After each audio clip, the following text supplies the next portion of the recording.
शख्स जिसकी चोरी पकड़ी गई वो हाईलाइट हुई, वो सुप्रीम कोर्ट तक मामला गया, वो डिस्क्वालीफाई हो गए। इसके बावजूद उनकी पार्टी और कुछ लोग उनको आज भी अपना लीडर मानते हैं। जब तक आप बुरे को बुरा समझेंगे नहीं, बुरा कहेंगे नहीं, आप कैसे इस अमल को बढ़ा सकेंगे? किसी चीज को कानून के मुताबिक, कानून के प्रोसेस से गुजार के सजा दिलवाना बड़ा जरूरी है। हुकूमत ने ब्रॉडशीट के साथ होने वाला मुआहिदा पब्लिक कर दिया।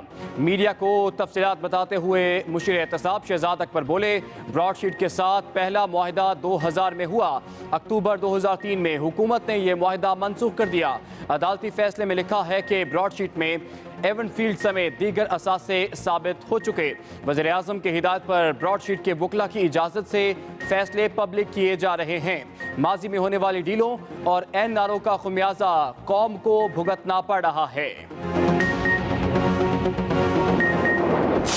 इमरान खान साहब दूसरों पे इल्ज़ाम लगाते थे, लेकिन ये खुद अपने मुलाजमों के नाम पर गैर कानूनी ज़राए के ज़रिए अपने मैनेजर्स के नाम पर मुल्क के अंदर पैसा मंगाते रहे हैं। अब तो 2018 के इलेक्शन को नल एंड वॉइड करार देना चाहिए, चूंकि उसके अंदर एक ऐसी जमात ने कसीर सरमाया इस्तेमाल किया है जो प्रोहिबिटेड फंडिंग के साथ इस्तेमाल किया गया। तहरीक इंसाफ ने ममनुआ जराए से फंडिंग हासिल की और उसे छुपाया। हुंडी के जरिए भी रकम मंगवाई गई। इलेक्शन कमीशन 2018 का इलेक्शन कलअदम करार दे। एहसन इकबाल की इलेक्शन कमीशन के बाहर मीडिया से गुफ्तगू। कहा, तहरीक इंसाफ ने स्क्रूटनी कमेटी में गैर कानूनी फंडिंग तस्लीम की, लेकिन मलबा एजेंट्स पर डाल दिया। इमरान खान के नौकर, ड्राइवर और खानसामों के अकाउंट्स में करोड़ों रुपए की मनी लॉन्ड्रिंग हुई। एहसन इकबाल नून लीग की मुबैना मनी लॉन्ड्रिंग पर जवाब जमा कराने इलेक्शन कमीशन की स्क्रूटनी कमेटी में पेश हुए। कहा, नून लीग ने अपने डोनर्स और अकाउंट समेत इलेक्शन कमीशन से कुछ नहीं छुपाया। रहनुमा तहरीक इंसाफ फारूक हबीब कहते हैं, इमरान खान ने अपने सारे डॉक्यूमेंट सुप्रीम कोर्ट में जमा कराए, सादी को अमीन करार पाए। मनी लॉन्ड्रिंग का जो तरीका एहसन इकबाल ने बताया वो नून लीग का खासा है।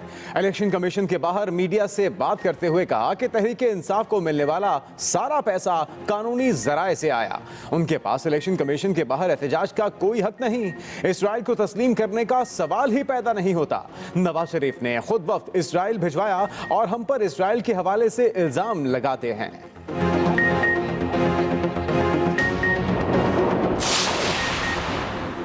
मौलाना फजलुर रहमान की ज़ेर सदारत इस्लामाबाद में पीडीएम की स्टीयरिंग कमेटी का इजलास। नायब सदर नून लीग मरियम नवाज और रहनुमा पीपल्स पार्टी राजा परवेज अशरफ और दीगर जमातों के रहनुमा इजलास में शरीक। सहाफ़ी के सवाल पर मरियम नवाज ने कहा कि बिलावल स्टीयरिंग कमेटी के मेंबर नहीं, इसलिए नहीं आए। उन्हें शिरकत के लिए खुसूसी दावत दी गई। पाकिस्तान डेमोक्रेटिक मूवमेंट कल इस्लामाबाद में इलेक्शन कमीशन के बाहर एहतजाज करेगी। पीडीएम में एहतजाज से निमटने के लिए वज़ीर दाखिला शेख रशीद ने आम इजलास तलब कर लिया।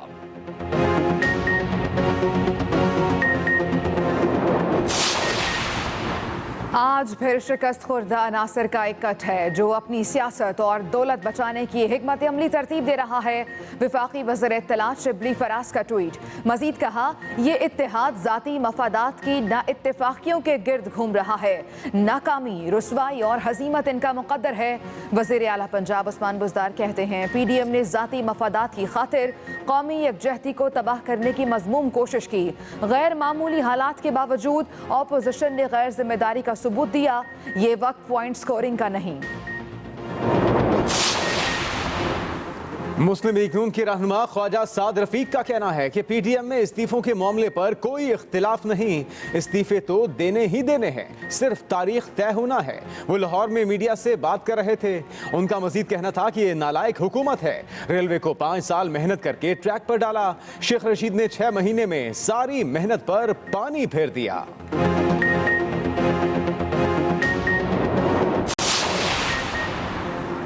नवाज शरीफ की खिदमत के नाम पर की गई चोरी की सजा कौम आज भुगत रही है। मुआविन खुसूसी शहबाज गिल का साद रफीक के बयान पर रद्द-ए-अमल। नाअहल लीग अब खिदमत और खादिम आला के इंदारों के पीछे नहीं छुप सकती। इनकी दौलत किक बैक्स की बदौलत बड़ी। कारकर्दगी दिखाने के चक्कर में पूरे लाहौर को अपनी तस्वीरों से आलूदा कर दिया। 10 साल में असासों में 85 करोड़ का इजाफा इनकी असल कारकर्दगी है। मोदी की फाशिस्ट हुकूमत ने बालाकोट वाक़े को इलेक्शन के लिए इस्तेमाल किया। वज़ीर-ए-आज़म इमरान खान का ट्वीट, कहा मैंने 2019 में जनरल असम्बली में ये बयान दिया था। भारतीय सहाफ़ी के इंकशाफ ने मोदी हुकूमत और भारतीय मीडिया के नापाक गठजोड़ को अया किया। आलमी बरादरी भारत के नापाक इरादों से रोकने के लिए इक़दामात करे। पाकिस्तान ने जिम्मेदाराना रवैये और मुनासिब जवाब से बड़े बहरान को टाल दिया।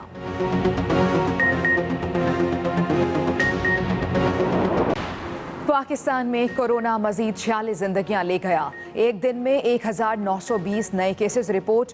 मुल्क में कोरोना से अमवात 10,997 हो गई। 33,763 फाल केसेस। 4,75,000 से जायद सेहतयाब हो गए। उधर कोरोना के बढ़ते केसेस पर लाहौर के 17 इलाकों में स्मार्ट लॉकडाउन नाफिज। गुजरांवाला के मजीद 3 इलाकों में भी स्मार्ट लॉकडाउन लगा दिया गया।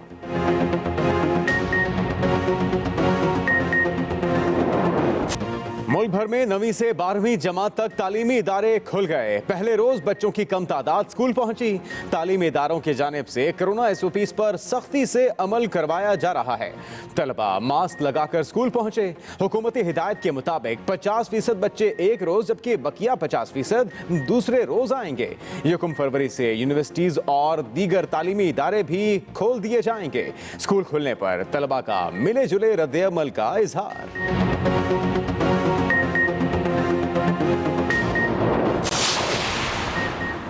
पाकिस्तानी उम्रा ज़ायरीन के यहाँ पैदा होने वाला बच्चा 1 साल बाद पाकिस्तान पहुंचा दिया गया। कोयटा की बीबी हाजरा के यहाँ 9 जनवरी को मक्का में बेटे की पैदाइश हो गई। कमज़ोर होने पर बच्चे को इंतहाई निगहदाश्त के वार्ड में दाखिल कर लिया गया, जबकि वीज़ा ख़त्म होने पर वालिदैन को वापस पाकिस्तान आना पड़ा। बच्चा 1 साल तिब्बी पेचीदगियों में मुब्तला रहा। सेहतमंद होने पर बच्चे को पाकिस्तान पहुंचा दिया गया। वालिदैन लख्ते जिगर को पाकर खुशी से निहाल। सऊदी हुकूमत, डॉक्टर्स, नर्सेज और पाकिस्तानी कौंसल खाने का शुक्रिया अदा किया। उमरकोट के हल्का PS 52 में ज़िमनी इलेक्शन के लिए पोलिंग जारी। 12 उम्मीदवार मद्दे मुकाबिल। असल मुकाबला पीपल्स पार्टी के अमीर अली शाह और GDA के उम्मीदवार साबिक वज़ीर आला डॉक्टर अरबाब गुलाम रहीम के दरमियान। पोलिंग के दौरान सिक्योरिटी के सख्त इंतजामात, पुलिस और रेंजर्स के एहलकार तैनात। इंतहाई हसास पोलिंग स्टेशनों पर CCTV कैमरे नस्ब।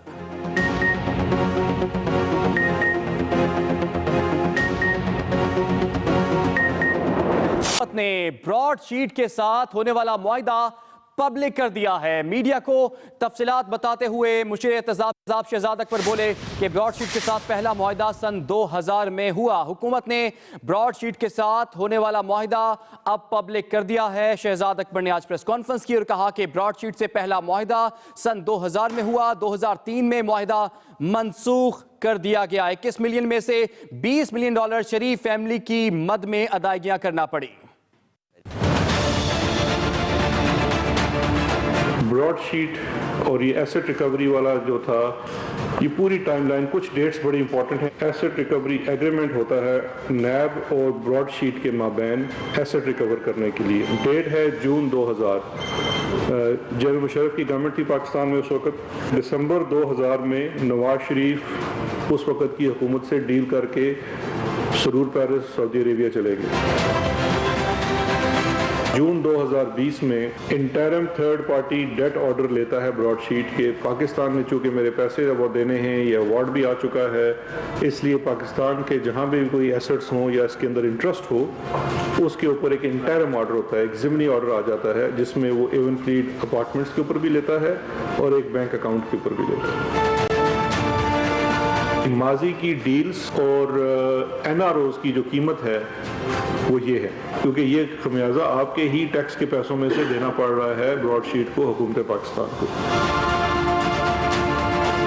21.5 में से 20.5 मिलियन जो है वो सिर्फ और सिर्फ शरीफ खानदान की मद में हमें पड़े हैं। तो ये है cost of NRO। Muslim League Noon के रहनुमा एहसन इकबाल का कहना है PTI के फॉरेन फंडिंग केस के हक़ाइक़ को देखते हुए इलेक्शन कमीशन को सन 2018 का इलेक्शन कालादम करार देना चाहिए। उन्होंने इल्ज़ाम लगाया कि इमरान खान ने यही पैसा इस्तेमाल करके मुल्क में अदम इस्तेहकाम पैदा किया। PTI फॉरेन फंडिंग के जरिए मुल्क दुश्मन लॉबीज से फंडिंग ले रही थी और इसने पाकिस्तान की सियासत में उस पैसे से अदम इस्तेकाम पैदा किया। तमाम शवाहिद रिकॉर्ड पे आने के बावजूद इलेक्शन कमीशन को अब 2018 का इलेक्शन कालअदम करार देना चाहिए। स्टेट बैंक ने दर्जनों ऐसे अकाउंट्स की निशानदेही की जो पीटीआई ने इलेक्शन कमीशन के सामने डिक्लेयर नहीं किए थे। पीटीआई हुंडी के जरिए करोड़ों रुपए मिडिल ईस्ट, यूरोप और अमेरिका से पाकिस्तान मंगाती रही है। काश कि पाकिस्तान के तफ्तीशी इदारे, पाकिस्तान का नैब, पाकिस्तान की FIA इमरान खान साहब की इस फॉरेन फंडिंग की ट्रेल को भी ट्रेस कर सके।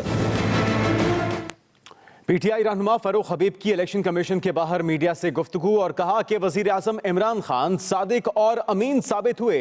जो तरीका एहसन इकबाल ने बताया वो उनका तरीका वारदात है। इन्हें हर कोई अपनी तरह चोर नजर आता है। इनके पास इलेक्शन कमीशन के बाहर एहतजाज का कोई हक नहीं। ये किस मुंह से इलेक्शन कमीशन के बाहर कल एहतजाज करने आ रहे हैं? क्या इन्होंने इलेक्शन कमीशन के 2 जून 2020 और 24 सितंबर के फैसले का जवाब दे दिया है, अपने जराए बता दिए हैं, या फिर किसी कतरी खत का इंतजार हो रहा है? इनकी तो सियासत की बुनियाद ही फॉरेन फंडिंग के ऊपर है।